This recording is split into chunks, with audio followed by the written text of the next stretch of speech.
오늘은 계시록 21장 19절에서 20절 말씀을 가지고 오늘 함께 나누려고 합니다.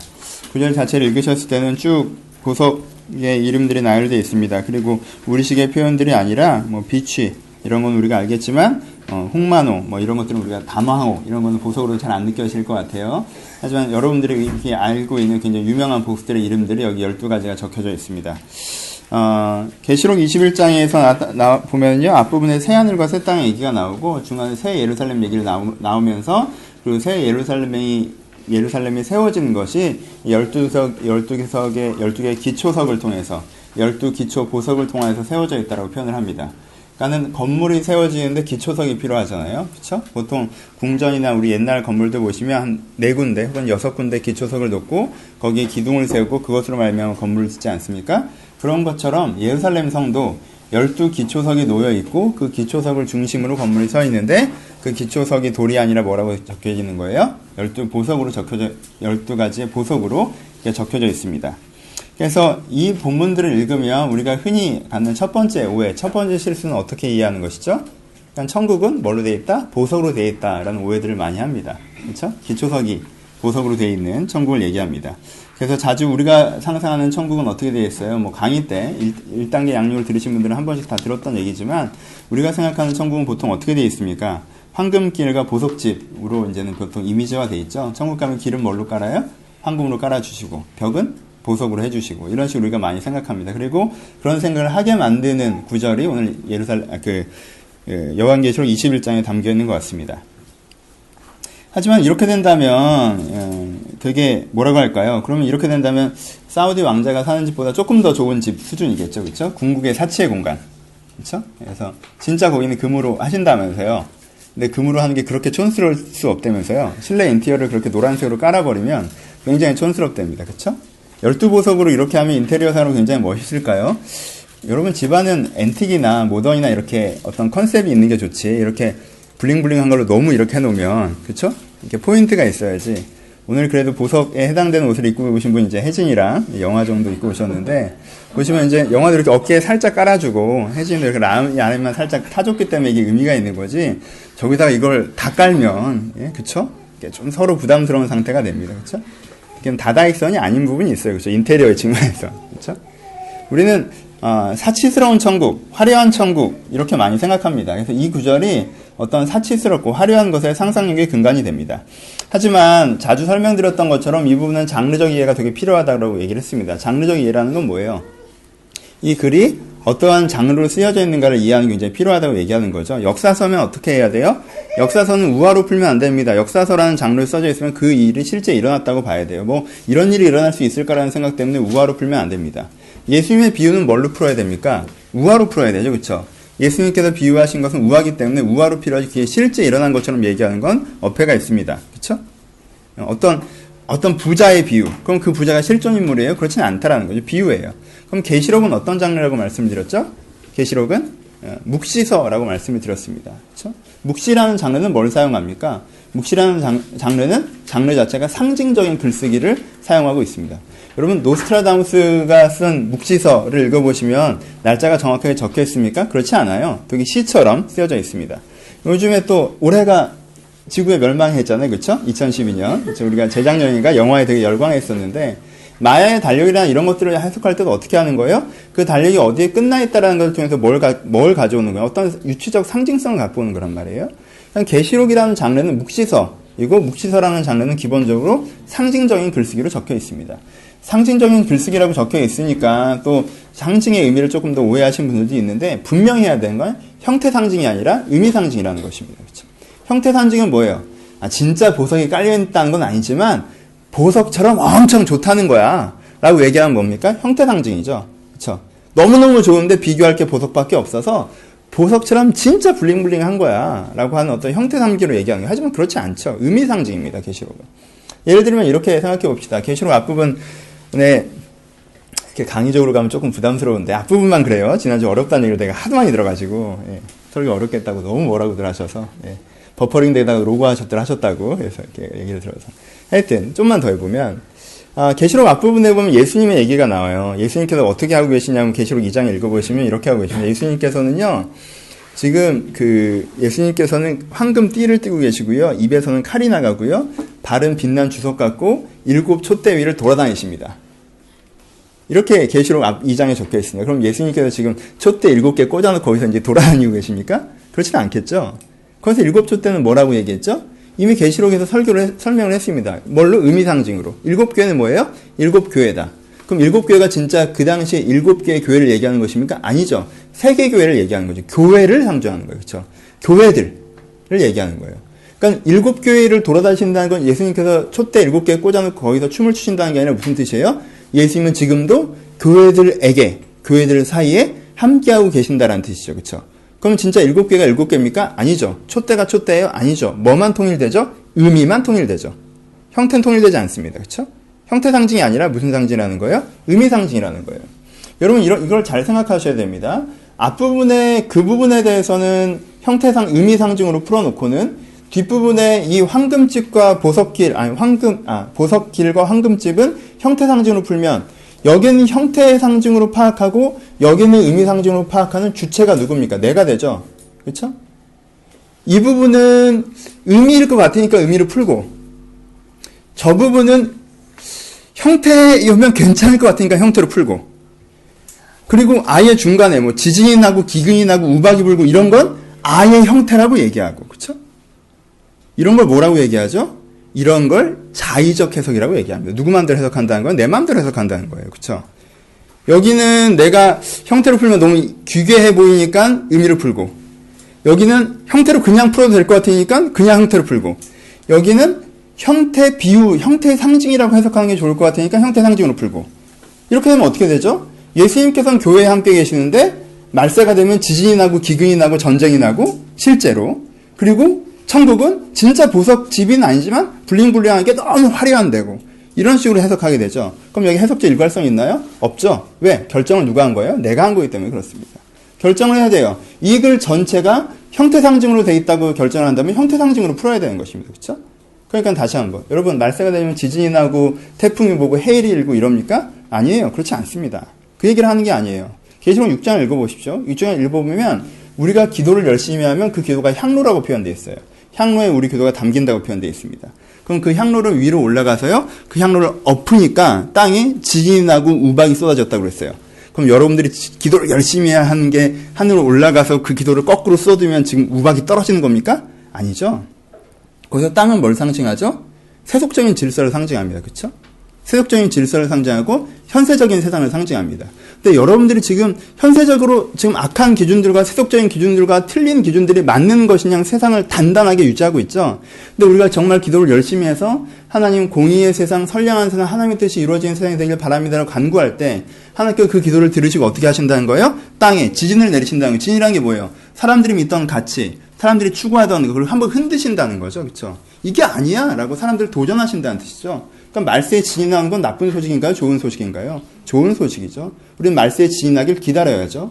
이 세속적인 가치가, 잘못된 가치가 이게 옳다라고 추구하는 이 땅에서 지진이 나길 기다려야 됩니다. 그러니까는 어디 동남아에 쓰나미 났다고 말세라고 얘기하고 겁나지? 니네도 이거 잘못하면 확 오는 거야 이거? 그러니까 빨리 교회 다녀 이런 식으로 협박하시면 안 됩니다. 그렇죠? 그건 협작꾼들이 하는 거예요. 여러분 그리고 쓰나미는요 크게 났던 건 최근이 아니에요. 옛날에 크게 많이 났어요. 그렇죠? 역사상 가장 큰 재앙들은요 요즘이 아닙니다. 흑사병 이런 게 재앙이지. 대재앙. 유럽에서 진짜 한 4분의 1쯤 돌아가시고 막 이래야 대재앙이지. 남미에 쓰나미 잠깐 났다고 그게 대재앙입니까? 일본의 가장 큰 지진은 언제 났죠? 관동대지진은? 얼마 전에 난 게 제일 큰 지진이 아니에요. 그렇죠? 사람이 제일 많이 죽은 지진도 아니고요. 근데 그걸 이해하셔야 됩니다. 그 포인트를 이해하셔야 돼요. 돌아와서 그럼 우리가 그 해석적인 문제들에서 얘기하자는 건 아니고요. 그럼 우리가 이 본문을 보면 뭘 생각해야 될까요? 보석의 상징을 말씀드렸습니다. 7촛대는 교회를 상징한다고 얘기했어요. 그렇죠? 7촛대는 교회를 상징합니다. 그럼 12보석은 뭘 상징할까요? 7촛대는 교회를 상징하는데 그럼 12보석은 뭘 상징할까요? 7촛대가 교회라는 거는 우리가 익숙하게 있는 비유들이죠. 근데 12보석이 무엇이냐들도 사실 성경을 여러분들이 좀 공부하신 분들이면 익숙하게 있는 비유들입니다. 그러니까 이 성경을 계시록을 읽고 있는 분들이라면 익숙하게 있는 본문이라는 거죠. 앞부분을 한번 찾아보겠습니다. 출애굽기인데요. 출애굽기 28장 한번 봅시다. 출애굽기 28장 15절부터 보죠. 15절부터 20절까지 제가 읽겠습니다. 너는 판결 흉패를 에봇 짜는 방법으로 금실과 청실, 자질, 홍색실과 가늘게 꼰 배실로 정교하게 짜서 만들되 길이와 넓이가 한 뼘씩 두 겹으로 네모 반듯하게 하고 그것에 네 줄로 보석을 물리되 첫 줄은 홍보석, 황옥, 녹주옥, 둘째 줄은 성유옥, 남보석, 홍만호요. 셋째 줄은 호박, 백만호, 자수정이요. 넷째 줄은 녹만호, 호만호, 벽옥으로 다 금태를 물리지니 라고 하고요. 21절에 있습니다. 이 보석들은 이스라엘 아들들의 이름으로 12이라. 보석마다 12지파에 한 이름씩 도장을 새기는 법으로 새기고 라고 나와 있습니다. 그쵸? 12보석이 나와 있네요. 그쵸? 12보석이 나와 있습니다. 근데 이 보석들이 어떻게 쓰는 보석들이죠? 대제사장의 판결 흉패를 만든 데 쓰이는 보석들이라고 합니다. 이 보석들에 뭘 새겼나요? 이 보석들의 하나하나에 뭘 새겼어요? 이스라엘의 지파의 이름들을 새기고 있죠. 그쵸? 그러니까 12보석은 뭘 상징하죠? 12지파를 상징합니다. 12지파 중에 그럼 그냥 일반적인 루벤 지파, 유다 지파, 갓 지파 이렇게 12지파를 상징하나요? 아니요. 이 12보석은요. 어디에 넣어요? 내 가슴 속에 넣습니다. 대제사장의 판결 흉패 속에 넣는 거죠. 그쵸? 대제사장의 판결 흉패 속에 넣는다는 뜻이 무엇입니까? 대제사장이 하나님 앞에 설 때 어떻게 서는 거예요? 하나님, 지금 이스라엘 보시면 좀 한심하시죠? 이스라엘 보시면 좀 안타까우시죠? 이스라엘 보시면 부족한 모습이 뭔지 많이 보이시죠? 하지만 이스라엘의 진정한 모습이 어떤 모습인지 기억하여 주시옵소서 라고 쓰는 거예요. 가슴에다 보석을 달고. 그러니까 멋있으라고 다는 게 아니에요. 이게 그 백성의 상징입니다. 근데 어떤 백성의 상징이에요? 이스라엘이 완전해졌을 때의 모습. 다른 표현으로 이스라엘의 원래 모습. 이스라엘의 진정한 모습을 상징하는 겁니다. 지금은 보석 같지 않죠? 하지만 하나님, 이들이 원래는 보석 같은 자들임을 기억하소서. 이스라엘 원래는 완전한 자들임을 기억하소서. 이스라엘 원래는 이런 자들임을 기억하여 주소서라고 거기에 보석 12개를 박는 겁니다. 그러니까 보석은 뭘 상징합니까? 보석은 사람을 상징합니다. 어떤 사람을 상징해요? 하나님의 뜻대로 완성된, 하나님의 뜻대로 완전해진 그 사람을 상징하는 거예요. 그렇죠? 이걸 판결 흉패에 붙이는 겁니다. 그러니까 계시록의 12기초석으로 놓는다는 뜻은 무엇입니까?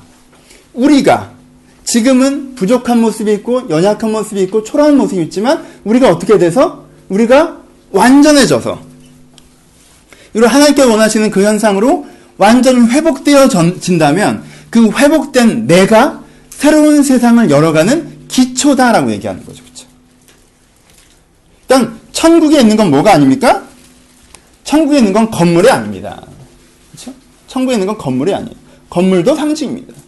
우리가 보석으로 된 집에 사는 것이 아니라 그 보석이 우리고 그 집이 우리입니다. 그렇죠? 여러분들에게 신약 성경에 계속 하시는 얘기가 뭐죠? 여러분들이 성전이고 여러분들이 지어져 간다라고 얘기했죠? 누가 사실 수 있게? 하나님이 사실 수 있게. 안타깝죠? 보석집엔 누가 사는 거예요? 내가 사는 게 아니에요. 누가 사시는 거예요? 하나님이 사시는 거예요. 근데 그 보석이 누구예요? 그 보석이 나예요. 그러니까 계시록에 보여주는 전망은 뭐냐면요. 한 사람 한 사람이 하나님께서 뜻하시는 모습으로 완전히 회복되어져서 그 서로가 연결되어져서 더불어서 함께 살아가는 그 공동체적 세상, 사랑의 세상, 함께하는 세상, 하나님이 온전히 임재하시는 세상을 뭐라고 얘기하는 거예요? 예루살렘 성이라고 얘기하는 거예요. 거기가 천국이라고 얘기하는 거고. 그렇죠? 그래서 누가 보석이에요? 7초 때는 교회를 얘기한다면 12보석은 그 교회를 완벽하게 구성하고 있는 우리를 얘기하는 것입니다. 그럼 다시 보석이 의미하는 바는 뭘까요? 보석이 우리라고 얘기하면 왜 하나님은 우리를 보석으로 비유하셨을까요? 왜 보석으로 비유하셨을까요? 비싸? 세련돼? 멋있어? 아름다워? 보석이 갖고 있는 의미는요. 왜 보석이 그 상징성으로 쓰이냐고 하는 건요. 두 가지 의미가 있습니다. 첫 번째, 보석은요. 스스로 빛나지 않습니다. 여러분들 자주 우리가 갖고 있는 사소한 오해인데요. 아주 조그만 오해인데요. 보석은 발광체가 아닙니다. 그렇죠? 보석은 스스로 빛나지 않습니다. 그런데 보석은 빛납니다. 여러분들이 이중성을 잘 이해하셔야 됩니다. 그렇죠? 보석은 스스로 빛나지 않아요. 하지만 보석은 빛납니다. 무슨 뜻이에요? 다른 물건들은요, 빛이 오면 어떻게 하죠? 빛을 흡수합니다. 그래서 누가 드러나죠? 자기 자신이 드러나죠. 그러니까 여기 빛이 가득해도요, 빛이 실제 보이지 않습니다. 빛이 빛나지 않습니다. 빛이 느껴지지 않습니다. 그렇죠? 누구예요? 아, 들어오세요. 예, 들어오세요. 거기 있는 게 더 그래요. 들어오세요. 예.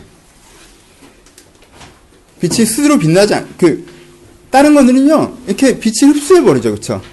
빛을 흡수해요, 그냥. 근데요, 보석은 어떻죠? 보석은 스스로 빛나지 않아요. 하지만 빛이 들어오면 어떡하죠? 빛을 받아들이고, 굴절하고, 자기 세계를 입힌 다음에 반사합니다. 그쵸? 그러니까 빛은 보석이 없는 곳에서는 실체성이 없는데, 빛이 보석이 있을 땐 어떻게 해요? 반짝이는 실체성을 갖는 거예요. 빛을 자기 속에 다 흡수해버리는 것이 아니라, 빛이 사라져버리는 것이 아니라, 보이지 않는 빛이 보이는 구체적인 형상으로 구현화되게 만드는 게 무엇입니까? 보석입니다. 그래서 보석이 빛나는 것이 아니라 빛이 빛나는 것입니다. 하지만 보석은 빛을 빛나게 만들 수 있습니다. 그게 보석의 능력입니다. 그래서 빛은 누구시겠습니까? 계시록에 읽어보면 거기는 해와 달이 필요 없고 하나님이 항상 우리를 비추시기 때문이라고 얘기했습니다. 그렇죠? 예수님께서 등불 되신다고 얘기했습니다. 빛은 누구예요? 하나님이죠. 그럼 보석은 무슨 뜻입니까? 하나님의 생각과 하나님의 사랑과 하나님의 도움을 그냥 흡수하는 사람들은 그걸 흡수해서 자기가 잘 먹고 잘 살고 자기가 드러나고 자기가 그런 것처럼 표현되죠. 하나님이 표현되지 않아요. 빛이 표현되지 않습니다. 하나님이 그 사람을 먹게 하셨어요. 하나님이 그 사람을 살게 하셨습니다. 하나님께서 그 사람에게 재능을 주셨어요. 하나님께서 그 사람에게 기회를 주셨죠. 하지만 그 사람은 그걸 다 흡수해버립니다. 자기가 그런 것처럼 얘기해요. 자기가 원래 그런 존재인 것처럼 자기만을 드러냅니다. 하지만 보석은요, 그 빛을 흡수해버리지 않습니다. 하나님의 생각과 하나님의 마음과 하나님의 뜻을 자기 속에서 굴절시켜서 하나님으로 빛나게 하는 것입니다. 하나님을 드러내는 사람. 그게 보석 같은 사람입니다. 두 번째, 빛은 스스로 빛나지 않으나 빛은 자기만의 빛을 냅니다. 우리는 이런 보편성을 얘기하면 하나님을 드러내는 사람이라고 생각하면 우리는 약간 오해하는 게, 많은 기독교 신자들이 조금 다른 얘기지만 오해하는 게 뭐냐면, 우리를 굉장히 뭐라고 할까요? 제복을 입고 있는 것처럼, 교복을 입고 있는 것처럼 똑같은 류의 사람으로 만들어낸다라고 생각합니다. 똑같은 류의 사람. 은혜 받은 사람은 어느 점에서 표정도 비슷해지고, 말투도 비슷해지고, 농담도 비슷하게 합니다. 그래서요, 마치, 미국 쪽 영화에서 만드는 어두운 미래 사회처럼 사람들이 똑같은 옷을 입고 똑같은 말을 하고 똑같은 생각을 하는 제국주의적 세상이 마치 기독교적 미래인 것처럼 생각합니다. 하지만요, 여러분, 보석은 12개입니다. 그리고 그 보석은 각각의 색을 냅니다. 그리고 그 각각의 색이 전체를 만들어가는 거예요. 보석은 빛이 들어오면 그 빛이 그대로 투영하는 것이 아닙니다. 자기만의 굴절의 각도가 있어요. 자기만의 입히는 색이 있습니다. 자기만의 강약 조절이 있어요. 그래서 어떤 보석은 굉장히 밝게 빛나고, 어느 보석은 되게 은은하게 빛나며, 어느 보석은 되게 각도가 느껴지게 빛나고, 어느 보석은 그저 부드럽게 빛납니다. 어느 보석은 빨갛게, 어느 보석은 보라색으로, 어느 보석은 하얗게, 어느 보석은 투명하게 빛나는 것입니다. 보석은 하나님의 보편성이 내 안에 들어와서 나만의 색깔이 가장 빛날 수 있게 자기를 생산해주는, 투영해주는, 만들어주는, 자기답게 해주는. 그래서 나의 가장 나다운 상태, 나의 가장 건강한 상태, 나의 가장 빛나는 상태로 나를 만들어주는, 그래서 그 상태가 된 사람을 보석 같은 사람이라고 얘기하는 것입니다. 세 번째, 보석은, 이건 너무나 잘 알고 있는 거죠. 보석은 변함이 없습니다. 보석이 보석인 이유는 그것이 변하지 않기 때문에 그렇습니다. 보석은 영원합니다. 이것이 변함없는 사람. 하나님의 빛을 받아들이고 그 빛을 자기만의 색깔로 투영해낸 것이 기복이 되고 흐트러지고 사라지는 것이 아니라 영원한 사람. 우리가 꿈꾸는 진정한 내 모습. 하나님이 보석 같다고 하는 사람. 이런 것이 이 세 가지가 우리를 보석이라고 말씀하시는 이유입니다. 그러니까 여러분, 사치스러운 천국에 다녀오셔서 천국은 이러하다 저러하다라는 소문을 들으시면 개꿈을 꿨다고 생각하시면 됩니다. 천국은 맨션으로 되어 있고 100층으로 되어 있고 보석이 있더라, 황금길이 있더라, 화려하더라, 넓더라, 좋더라, 먹고 살기 편하더라. 이런 식의 얘기들에 현혹되지 마십시오. 천국은 그런 것이 아닙니다. 천국은 그렇게 되어지는 것이 아니에요.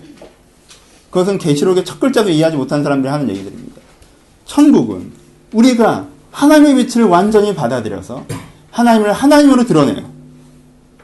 그것을 그냥 드러내는 것이 아니라 나만의 독특한 개성과 색깔을 묻혀서 나만의 아름다움으로 드러내요. 서로가 갖고 있는 그 아름다움과 아름다움들이 서로 연결되어져서 하나님의 온전하신 생각들과 마음들이 빛나게 하는 그것이 바로 천국입니다. 그리고 그것이 바로 우리입니다. 어떠십니까? 내가 보석이라는 게 동의 되십니까? 내가 보석이라는 것들에 기대되십니까? 계시록이 얘기하는 가장 핵심적인 메시지는 그것입니다. 당신이 보석이라는 것입니다. 내가 보석이라는 것입니다.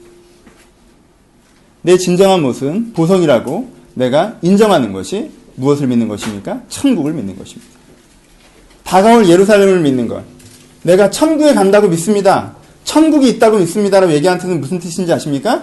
천국에 간다고 믿는 뜻은, 천국이 있다고 믿는 뜻은 내가 그런 보석 같은 사람으로 마침내 되어질 것입니다라고 믿는 것입니다. 죽음 이후에 내가 그렇게 되어질 것이고 지금도 그렇게 되어갈 것이며 이미 내 안에 그런 보석이 내 안에 담겨 있다는 것을 믿는 것. 이것이 천국을 믿는 기본적인 의미입니다. 많은 사람들이 보석 같은 존재다라는 우리 그런 찬양들 있잖아요. 낯간지러운 찬양들, 그렇죠? 당신은 사랑받기 위해 태어난 사람이면 되게 이제 그만 좀 했으면 좋겠고 이런, 그렇죠? 응? 이런 식의 찬양들이 있습니다, 그렇죠? 우리는 그런 얘기를 들으면 불편하고 어색하기도 합니다. 어떤 면에서는 여러분들이 난 보석 같은 존재구나 이렇게 자연스럽게 받아들이지 않는 부분들도 많습니다. 사람은 왜 자기가 보석이 아니라고 생각할까요? 나는 왜 내 스스로를 보석이라고 느끼지 못할까요? 누가 나를 보석이라고 얘기하면 그건 왠지 거짓말 같고 민망할까요? 오버스럽다고 생각될까요? 이유들은 몇 가지 근거들이 있습니다. 한 세 가지를 얘기해 봅시다. 첫 번째, 내 인생이 그렇게 빛나지 않기 때문에 그렇습니다. 누가 나를 보석이라고 하면 불편합니다. 왜요? 내 인생이 그렇게 빛나지 않기 때문에. 여러분들은 이제 웬만큼 살아보지 않으셨습니까? 그렇죠? 제가 청년 사역을 할 때 20살부터 25살까지 대부분의 아이들은 자기 인생이 빛날 것이라고 생각합니다. 그렇죠? 막연한 인생에 대한 신뢰와 믿음이 있습니다. 그렇죠? 여러분 대학을 졸업만 해봐도 현실이 조금 다르다는 것들을 알죠. 옛날에 꿈꾸던 자리에 간다 할지라도 그게 그렇게 빛나지 않는다는 것도 알고요. 그건 성공과 실패에 대한 것이 아닙니다. 그때 볼 때는 그 자리에만큼은 그게 엄청나게 빛나는 것처럼 생각됐는데 내가 사랑하는 사람과 결혼하면, 내가 꿈꾸던 직장에 들어가면, 내가 이러한 일들을 하고 있으면 그것이 굉장히 빛날 거라고 생각하는데 그렇게 생각처럼 빛나지 않는다는 거예요. 여러분 이쯤 되면 진짜 압니다. 인생의 언덕에 딱 올랐을 때 결혼이라는 막연한 거, 취업이라는 막연함을 떠나서 이제 내 아이를 낳고 윤슬이 좋아해요. 자기 보니까. 내 아이를 낳고 내 아이를 기르고 하면 인생이 어떻게 보여요? 보이기 시작합니다. 여러분 저는 더 보이겠죠. 저는 이제는 40이에요. 내년이면. 저희 아내는 올해부터 40이고요. 사랑해요. 여러분 그 느낌을 아십니까? 인생이 50이 보이는 기분. 녹음으로 들으시는 나이 드신 분들에게 죄송합니다. 여기선 지금 제가 나이가 제일 많으니까. 50이 보이는 기분. 20살 땐 30까지 보입니다. 친구 있구나. 친구. 방금 눈빛으로 깊은 교감을 나눴어요, 우리가. 우리가 깊은 교감을 나눴어요. 그쵸? 인생 선배니까 죄송하고. 50이 보이는 기분. 20살 땐 30이 보이죠. 30살 땐 40이 보입니다. 40까지는 보이죠. 내 30대가 보여요. 넌 또 아닌 척하니. 참네. 그래 오늘만 보고 사세요 그러면. 많이 보여요. 40에서 50에 보이고 50에서 60에 보이겠죠. 인생의 언덕에 서서 내 다음 한 세기를 볼 때 내 인생이 지금 살아온 것처럼 앞으로도 살아갈 것이고 엄청난 일이 벌어지지 않는 한, 특별한 일이 벌어지지 않는 한 어떤 식으로 내 인생이 진행될지가 보인다는 거죠. 그렇죠? 그리고 그게 그렇게 빛나지 않아요. 평범한 삶입니다. 소시민적 삶이고. 사실 우리의 삶이라는 게 절반은 일상적이기 위해서도 굉장히 많은 노력이 필요한 삶 아닙니까? 행복한 가정, 건강에 자라는 아이, 안정적인 직장, 그래도 다른 사람들에게 좀 베풀 수 있는 여유, 이런 걸 얻기가 얼마나 어렵습니까? 그 일상성을 갖기도 어려운 삶을 내가 살아갈 걸 것이다라고 느끼는 사람. 내가 인생이 빛난다고 생각하지 않습니다. 내 인생이 보석 같다고 생각하지 않습니다. 그보다 훨씬 더 빨리 깨달으시는 분들 계십니다. 왜요? 두 번째, 사람들이 자기 인생이 빛나지 않는다고 생각하는 이유는 무엇입니까? 사회가 나한테 가르쳐줬어요. 넌 보석이 아니라고. 그쵸? 맨 처음 나한테 가르쳐준 분은 누구세요? 엄마세요. 넌 보석이 아니야? 한국말로 표현하면 넌 왜 이러니? 그쵸? 넌 왜 이러니? 넌 왜 이러니? 넌 왜 이러니? 넌 왜 이러니? 하는 얘기를 지속적으로 들으면서 넌 보석이 아니야. 넌 보석이 아니야. 넌 중간도 안 돼. 중간도 안 돼. 넌 왜 그러니라는 말을 듣고 살아가면서. 그리고 학교에 들어가면 중고등학교 되면 숫자로 가르쳐줍니다. 넌 보석이 아니야? 38. 보석이 아니야? 25. 숫자로 가르쳐줍니다. 넌 돌도 안 된다? 48. 숫자로 가르쳐줘. 사회 나오면 더 가르쳐주죠. 아무도 나를 쳐다보지 않아요. 지나가는 돌도 한 번은 쳐다볼 것 같은데. 수석이라도 되고 싶은 욕망. 사회가 나한테 가르쳐줍니다. 넌 보석이 아니라고. 세 번째, 자기가 보석이라고 아니라 느끼는 세 번째 종류의 사람들. 이 사람들은 수준이 있습니다. 목사님, 저는 외적 가치를 얘기하지 않는다는 건 이미 깨달았습니다. 형태의 비율을 얘기할 때 이미 깨달았죠. 저는 내적 가치가 보석됨이라고 저는 생각합니다. 그래서 제 안을 들여다봤습니다. 주여, 보석이 아니군요. 세 번째, 자기가 보석이 아니라고 생각하는 이유.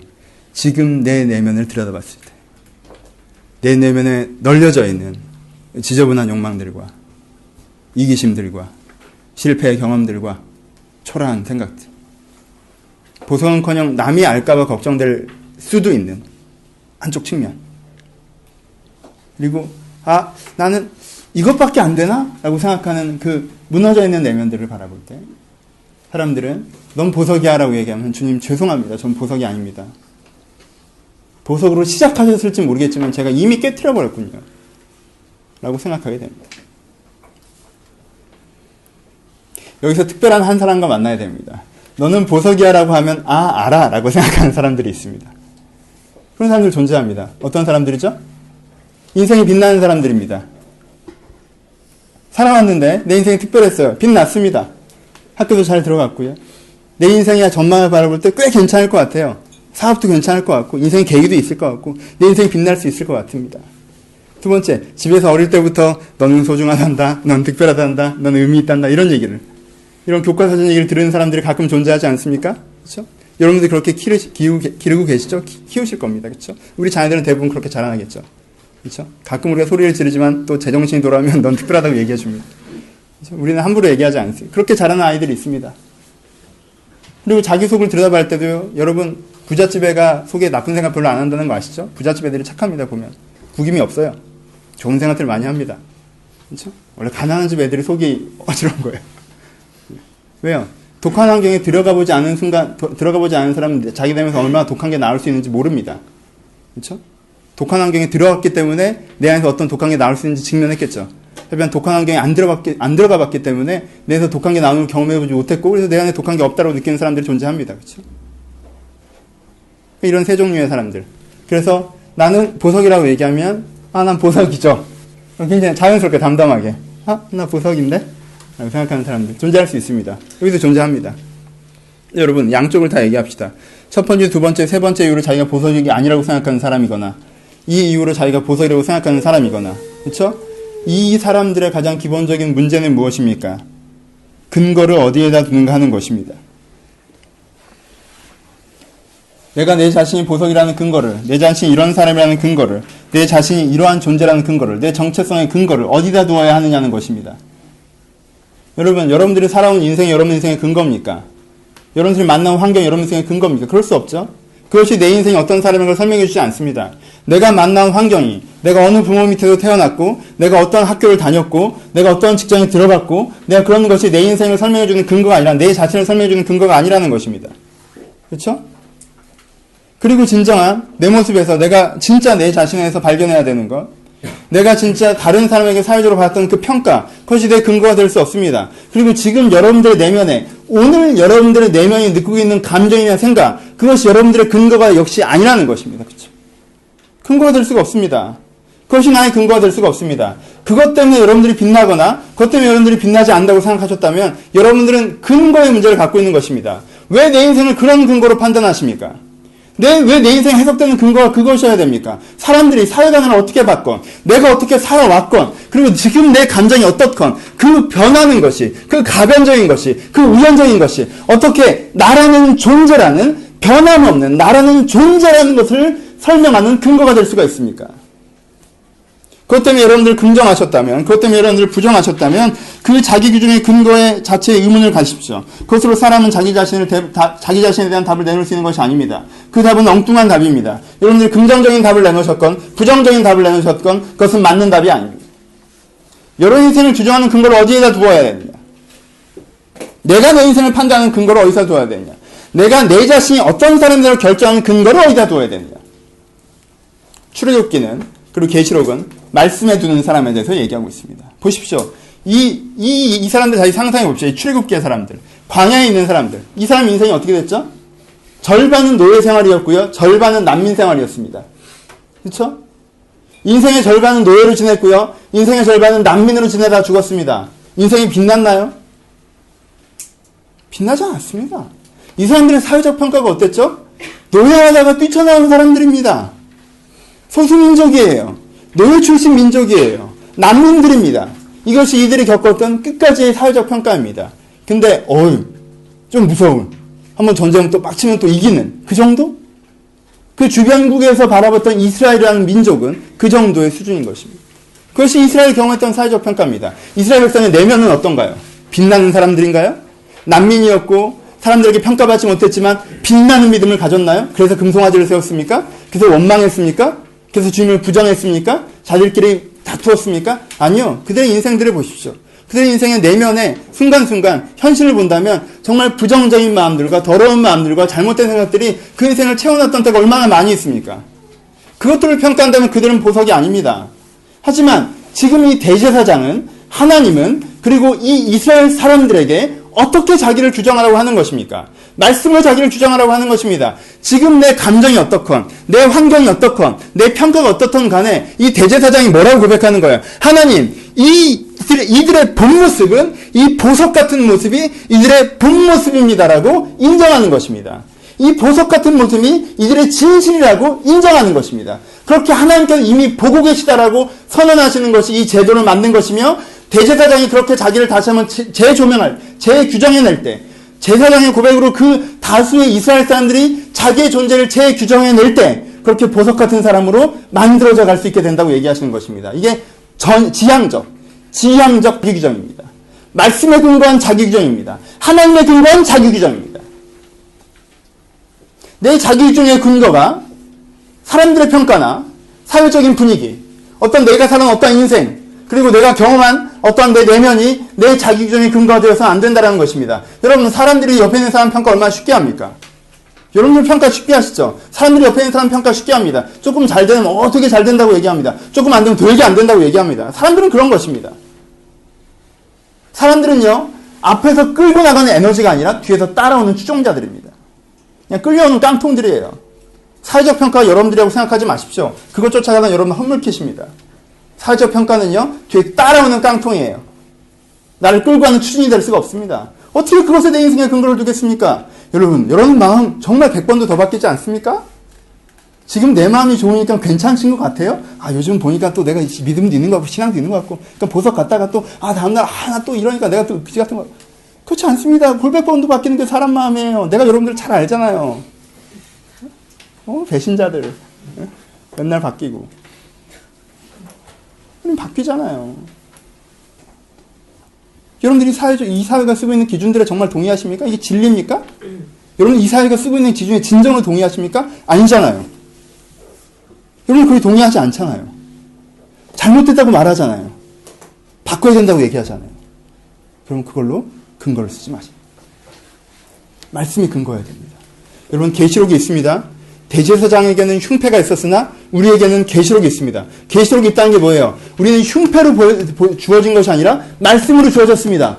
이 계시록의 말씀, 아까도 얘기했던 것처럼 새 예루살렘 성이 있다, 천국이 있다, 천국에 간다 라고 말하는 것 자체가 내 본 모습은 보석이다 라고 고백하는 것입니다. 이런 지향적 자기주장을 가지십시오. 이런 말씀에 근거한 자기주장을 가지십시오. 이 하나님에 근거한 자기규정을 가져야 됩니다. 왜요? 정체성이 방향을 결정하기 때문에 그렇습니다. 여러분들이 여러분 스스로 어떻게 부르느냐, 나의 정체성이, 나의 근간이 나의 방향을 결정합니다. 자기를 보석으로 인식할 수 있어야 보석을 향한 삶을 살 수 있는 것이고, 자기를 보석으로 인식하지 못하면 보석을 향한 삶을 살 수가 없는 것입니다. 그쵸? 내가 너무 소리 질렀나? 그건 아니죠? 오늘 진정한 자기규정을 바꾸셔야 됩니다. 여러분들이 전향적, 지향적 자기규정을 가지십시오. 말씀에 규정한 자기규정을 가지십시오.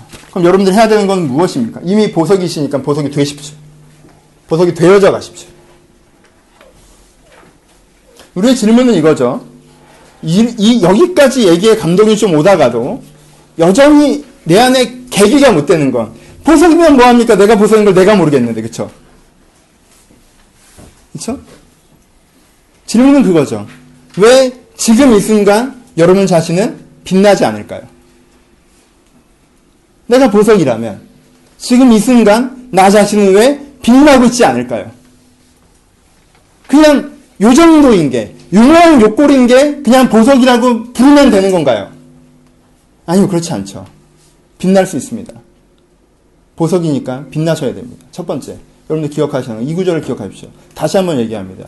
빛이 없는 곳에 여러분 보석은 빛나지 않습니다. 그러니까 지금 빛나지 않는다고 해서 내가 보석이 아니라고 결정하기 전에 내가 빛이 필요하다는 것을 인식하셔야 됩니다. 다시 한번 강조합니다. 많은 분들이 지금 내가 빛나지 않으면 내가 보석이 아닌가 보다라고 해요. 지금 내가 빛나지 않으면 내가 보석이 아니라고 생각합니다.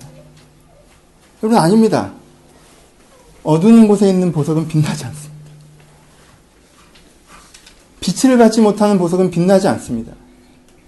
여러분들이 화려하게 빛날 수 있는 보석이라도 여러분의 삶에 지금 하나님의 빛이 없다면, 하나님의 비추심이 없다면, 그 조그마한 빛조차 없다면, 그 조그마한 빛이 있다면 여러분들이 그것을 굴절시키고 여러분들이 그것을 확대시키고 이런 것을 자기색을 입혀서 빛날 수 없는데, 그 자그마한 빛이 없어서, 하나님이 비추어 주심이 없어서 빛 대신 주 어두움 가운데 비추사, 이 빛을 구함과 빛이 비추임이 부족해서 우리 가운데 보석의 빛남이 부족한 것입니다. 여러분, 빛나지 않으십니까? 주를 찾으십시오. 주를 찾으십시오. 자기 부정은 하지 마십시오. 내가 보석이 아니라 빛나지 않는 게 아니라 내가 주의 빛이 없어 빛남을 못 누리는 것입니다. 많은 자기 자존감이나 자기의 인생에 대한 확신이 흔들리면서 나는 이거밖에 안 되나? 인생의 언덕에 서서 난 이 정도의 인생을 사는 것인가? 그것 때문에 내가 무기력해지고 내가 그 인생에 대한 열정을 잃어버리고 내 자신을 초라하게 인식하고, 여러분 대부분 그런 식의 서 있는 사람들은 기도가 끊어진 사람들입니다. 말씀의 조명이 사라지는 사람들입니다. 하나님의 빛을 내 마음에 받아들이기보다 세상의 빛으로 나를 비추는 사람들입니다. 여러분, 다시 한번 여러분의 삶 가운데 그리스도의 인생, 그리스도의 그 빛을 초대하십시오. 여러분들이 빛나지 않는다고 느끼십니까? 그럼 여러분, 내가 기도할 때라는 것, 주님을 찾아야 될 때라는 것, 그것을 다시 한번 기억하십시오. 그리고 여러분들의 상당수에게 권면합니다. 여러분들이 주의 빛이 있었을 때 빛났었음을 기억하십시오. 여러분들의 마음이, 여러분들의 심령이, 인생에 대한 뷰가, 그리고 여러분들의 자신이 여러분을 빛난다고 느꼈던 그 순간들을 기억하십시오. 그리고 그 기억이 믿음이 되어서, 사실 난 하나님의 비추임 가운데 있을 때 내가 내 자신을 어떻게 인식하고, 내가 내 인생을 어떻게 인식하고, 내가 세상을 어떻게 인식하면서 살아갔었는지 다시 한번 기억하심으로 여러분들의 어두운 가운데 주의 빛을 찾는 계급을 삼으셔야 됩니다. 두 번째, 보석인데도 빛나지 않는 이유는 세공되지 않았기 때문입니다. 보석은 원석으로 주어집니다. 하나님께서는 계시록에 마침내 빛날 거라고 하셨습니다. 오늘은 내가 보석이 아닙니까? 오늘도 내가 원석입니다. 보석입니다. 하지만 어떤 상태죠? 원석 같은 상태죠. 하지만 내가 세공되어져서 그때는 온전히 빛날 거라고 하시는 거죠. 그럼 내게 무엇이 필요한 겁니까? 세공이 필요한 것입니다. 여러분, 보석을 가운데 품고 있는, 근데 보석이 원석임에도 불구하고 거기에 오래 묵은 흙들이 돌처럼 붙어 있고 옆에 있던 돌들이 내 몸뚱이처럼 붙어 있다면, 그래서 그 돌들이, 그 흙들이 빛을 가리우고 있다면, 빛을 왜곡할 수 있다면, 내가 빛나더라도 그것을 밖으로 나가지 못하게 하고 있다면 그것이 내 빛남을 막는 것입니다. 여러분들 몸에 여러분들 자신이랑 붙어있는 돌덩어리들은 무엇이 있습니까? 여러분들 자신에게 여러분들 자신이랑 붙어있는 그 흙덩어리들은 무엇이 있습니까? 그건 내가 아닙니다. 그것을 과감하게 쳐내십시오. 그것을 잘라내야 됩니다. 조각돌로 여러분들이 치셔야 됩니다. 그래서 그것들을 띄어내셔야 됩니다. 여러분 내 건 것 같죠? 여기까지는 빛났는데 이 부분이 아닌 것 같죠? 이게 나인 것 같죠? 여러분 여기 치면 이게 탁 떨어집니다. 원석은 남아있어요. 그건 안 떨어집니다. 나 자신은 안 깨집니다. 하지만 그 붙어있는 부분은요, 힘들여서 쳐내십시오. 아플 것 같아도 치십시오. 그건 이게 떨어져 나갑니다. 여러분들 빛을 가리우는 그 안 좋은 습관들, 그 습관의 상당 부분은 제가 2단계 때 많이 말씀드립니다. 사고의 습관들, 나쁜 생각의 습관들. 난 안 될 거야. 나는 이건 아닌 것 같은데. 난 편하게 살고 싶어. 여러분들이 무의식적으로 갖고 있는 그 부정적인 습관들, 그 세속적인 사고의 습관들 쳐내십시오. 그건 여러분들이 아닙니다. 전 편하게 살고 싶어요. 전 안 되는 것 같아요. 그래요? 진짜 여러분들이 그래요? 여러분 보석이 아닙니까? 아니, 그렇지 않아요. 그건 오랫동안 여러분들에게 눌려서 여러분 옆에 그냥 붙어 있는 거예요. 오랫동안 이게 눌려서 그게 나인 양 나한테 붙어 있는 거지. 오랫동안 인생이 잘 안 풀려서 좀 부정적으로 된 거고, 오랫동안 편하지 못해서 좀 편하고 싶은 거고, 그게 나한테 붙어 있는 것이 이게 내 자신이 아니라는 것입니다. 쳐내십시오. 끊어내십시오. 잘못된 추구들, 잘못된 습관들, 죄의 습성들. 내가 압니다. 내가 합리화시키지 않는 한, 내가 포기하지 않는 한, 내가 끊어내야 되고 포기해야 되는 것. 내가 이게 내가 있는 나한테 달라붙는 건지 뭔지 내가 안다는 것입니다. 근데 문제는 그걸 나인 양 생각하고 그것을 지키고 싶어 보호하고 합리화하고 끌어안기 때문에 여전히 여러분들 안에 남아있는 것입니다. 그것을 쳐내셔야 됩니다. 세공돼야 빛날 수 있습니다. 말씀 마칩시다. 명확한 자의식이 명확한 방향을 만듭니다. 그러면 내적 작업이 굉장히 지루하고 무의미하고 추상적인 작업이라고 생각하십니까? 그렇지 않습니다. 명확한 자의식이 명확한 방향을 만듭니다. 여러분들의 자의식이 여러분의 인생의 방향을 만들어가는 것입니다. 그러니까 자의식을 새롭게 하셔야 돼요. 자의식을 새롭게 하려면 근거를 명확하게 해야 됩니다. 막연하게 어쩌다 가지게 된 자의식, 기분 따라 갖게 된 자의식, 요즘에 세상에 굴러다니는 걸 그냥 내 것이냐 갖다 쓴 그런 자의식을 내가 쓰는 것이 아니라 진정한 내 자의식의 근거가 뭐니 찾으셔야 됩니다. 자의식의 근거를 뭘로 하시겠습니까? 평가로 하시겠습니까? 사람들의? 현상적인 인생으로 하시겠습니까?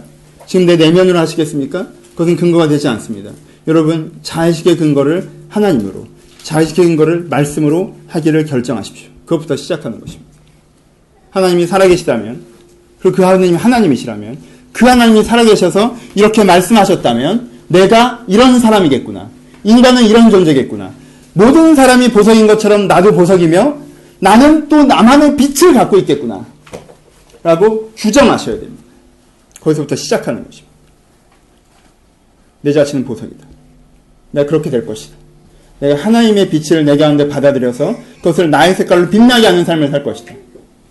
그리고 더불어 살아갈 것이다. 난 보석이다. 받아들이십시오. 그리고 결정하십시오. 그리고 돌아보십시오. 내가 이미 보석임에도 내가 빛나지 않았던 이유가 무엇인지. 내가 서 있었던 어두운 구석을 벗어나기로 결정하십시오. 내가 끌어안고 있었던 돌덩어리들을 끊어내기로 결정하십시오. 내가 세공하고 빛으로 나아가서 하나님의 빛의 그 보석의 사람으로 이 땅에서도 화려하게 빛나며 하나님의 사람으로 빛나며 살기를 결정해내셔야 됩니다. 계시록의 말씀을 믿으셨으면 좋겠습니다. 여러분들 성경이 예언의 책이라고 생각하십니까? 예, 성경은 예언의 책입니다. 많은 예언들이 이루어져 왔다고 생각하십니까? 예, 이루어져 왔습니다. 그럼 우리는 어디에서부터 어디를 향해서 서 있습니까? 우리는 요한 3서를 지나서 계시록을 향해서 서 있습니다. 우리에게 미래는, 우리에게 예언은 이 계시록입니다. 이것도 이루어질 것입니다. 그런데 보석 같은 그 사람으로 될 것입니다. 그리고 지금 이미 그것이 여러분들의 본 모습입니다. 내가 나를 그렇게 새롭게 받아들일 때, 그래서 내 인생을 다시 한번 세공해 나가기로 결정할 때, 내가 빛나기 위해서 내가 하나님 앞에 서기를 결정할 때, 여러분들이 그 빛남을 스스로 느끼시고 누리시면서 아, 내가 진정 보석 같은 사람이구나 라고 기뻐하시기를 주님의 이름으로 축복합니다. 기도하시겠습니다.